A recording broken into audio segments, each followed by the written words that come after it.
Eru Lárus 3-1 tap í dag, bara hvað klikkaði hjá ykkur? Hvað klikkaði?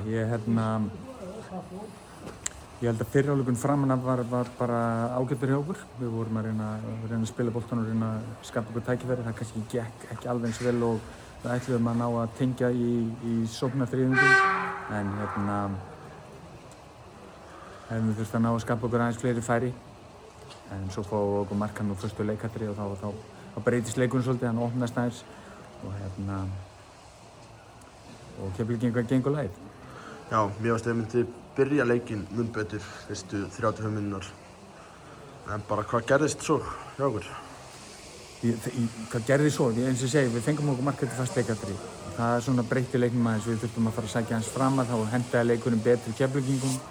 Þeir eru góðir í þessu, við erum búin að skoða það vel, þeir eru með flott lið og eru góðir í þessu sem þeir gera og þegar þú lendir undir á móti þeim þá getur þetta verið erfitt en samtíð eftir við fáum þetta mark í stöðun 1 og þá varum alltaf svona vongóður að við myndum ná að vinna leikinn en fengum svo okkur 2 ódýr mörk sem gerir þetta mjög erfitt. Já, eins og segir í seinni hálfleik, mér fannst bara eins og þú værir ekki mættir klárir í seinni. Jú, við vorum alveg klárir í seinni, það var bara það er sem sagt þessi mörk sem við fáum á okkur í seinni, við komum 2 mörk með stuttu millibili, það var leikurinn voru mjög erfiður fyrir okkur og en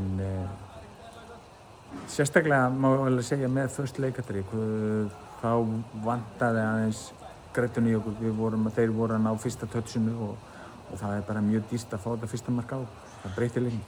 Gísli féll hérna við í seinni hálfleik. Sástu það atvik, fannst þér að vera víti? Sá það ekki. En núna stígasöfnin hjá okkur núna í byrjun sumars hefur ekki verið bara marga fiska. Bara hvað þarf að bæta hjá okkur? Það er ýmislegt sko, þessi leikir hafa náttúrulega verið mjög mismunandi og ég held að sé ekki eitthvað eitt sem er þetta að horfa á hvað það varðar. Þú getur tekið hvern leik fyrir sig og skoða hvað þarf að bæta. En nei, stígasöfnin hefur ekki verið nógu góð en nú tekur bara við að undirbúa sig fyrir Grindavík í bikarnum. Já, bara takk hérna fyrir.